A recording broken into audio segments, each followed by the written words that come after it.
Contar a Japón a través de los ojos de Ecuador parece ser un reto significativo a pesar de las distancias geográficas, aunque su influencia procede desde un punto más cercano, sus libros. Es un hecho, las distancias se acortan cuando de libros hablamos y la literatura nipona y su influencia en la narrativa latinoamericana es importante dentro de este proceso de japonidad, en el imaginario narrativo occidental, alejado ya de los prejuicios exóticos de un Japón milenario, envuelto en casas de bambú, con los harakiris constantes, o los atardeceres primaverales donde las artes marciales son lo cotidiano de cada día. Son parte de este efecto kimono que tradicionalmente ha sido impuesto desde el propio occidente, la lectura desde la influencia literaria de Japón. Y para esto cito parte de la novela de José. Cito: la memoria digital de su cámara fotográfica y el rollo que había adquirido en el aeropuerto se le hizo poco para la gran cantidad de estrambóticos personajes que aparecían en cada esquina. No solo los vestidos como personajes de animación, sino como zombies, brujas, góticos, etc. Fue el sol quien decidió poner fin a aquella cascada de imágenes y personajes, salirse del lugar y reemplazarlo por una noche fría y sin luna. Pero aquella visión estética, considero de que está contrapuesta a una modernidad cultural cuyo referente para nosotros está en el cine japonés, en el cosplay, en los origamis o en el sushi y las variantes guayacas que ahora se han puesto de moda. Hasta la propia cultura otaku en la personalidad de Ranma y medio, Mortal Kombat o Nobita y el gato cósmico, como componentes de una identidad construida desde lo diferente, que nos plantea cierto sistema de significación poliédrica que nos acerca a lo japonés,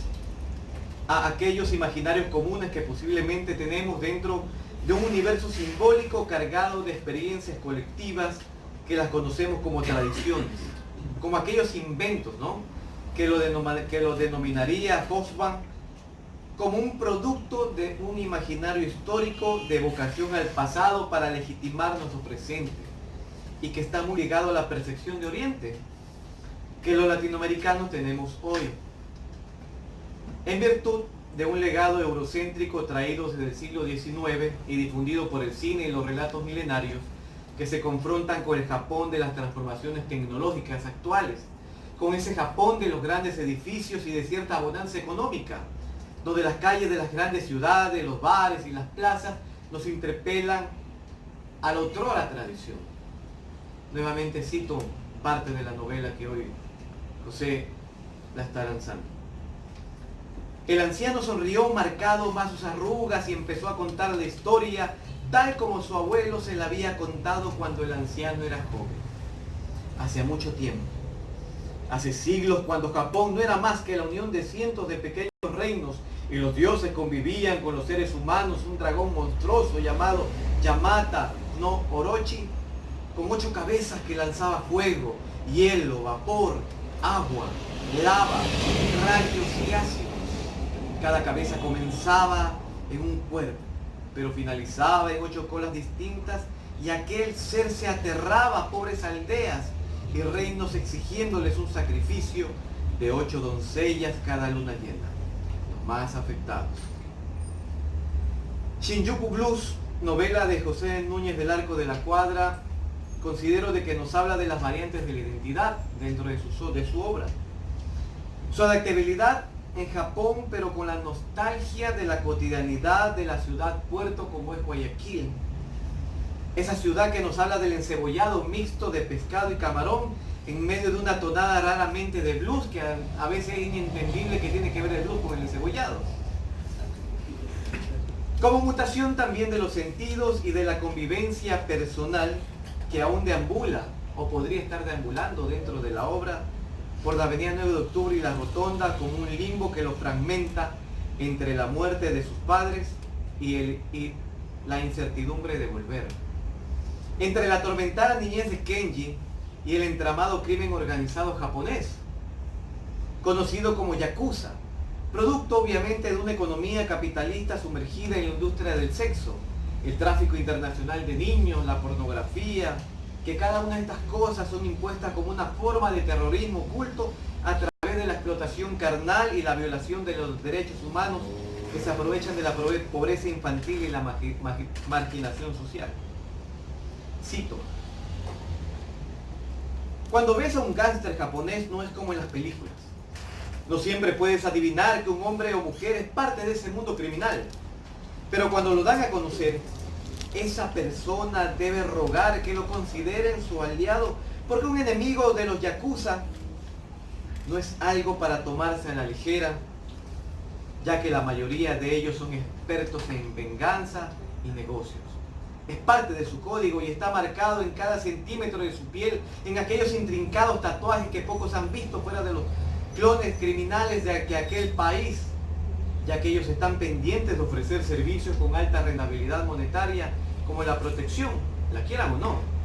el sexo, las drogas, el tráfico de objetos de valor, incluyendo personas. Cierro la cita. Es posible que José Núñez del Arco construyera su texto a partir de la influencia de Haruki Murakami, uno de los principales escritores actuales de Japón,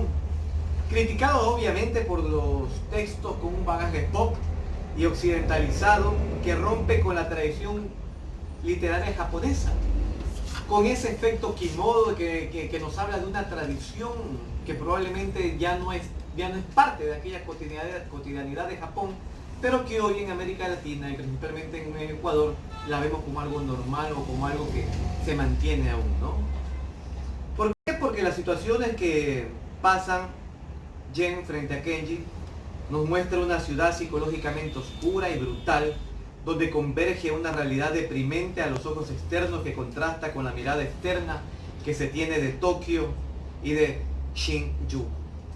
el barrio más cosmopolita y moderno a los ojos externos del turista, o desde la visión que obviamente Japón aquí lo quiere mostrar.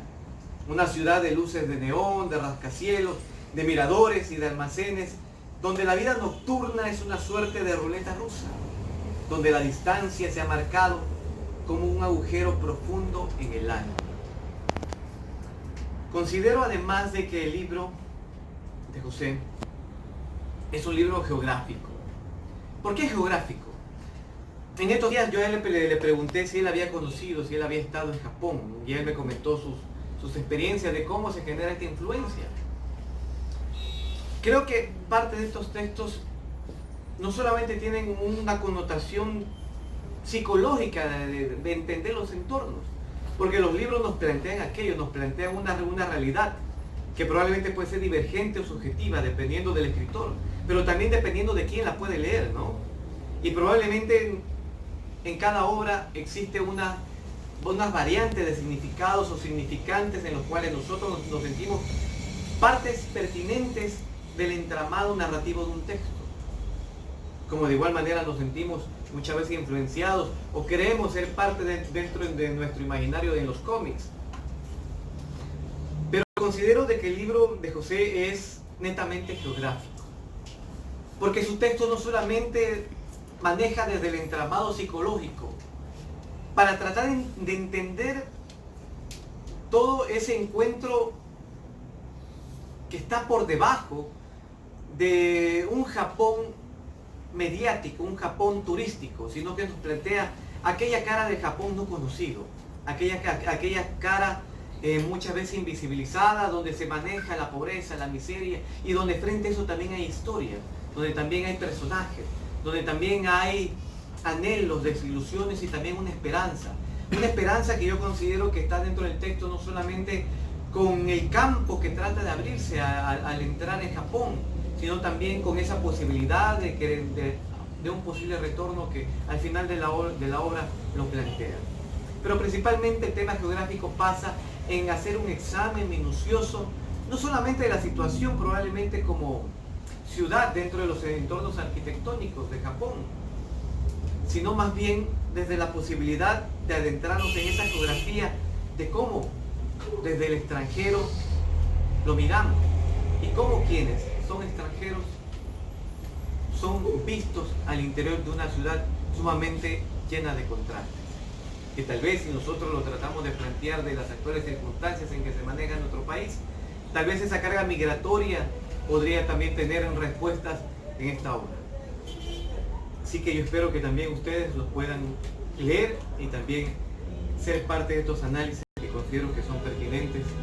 para celebrar una nueva obra de José. Así que José, muchas gracias. Muchas gracias a ustedes.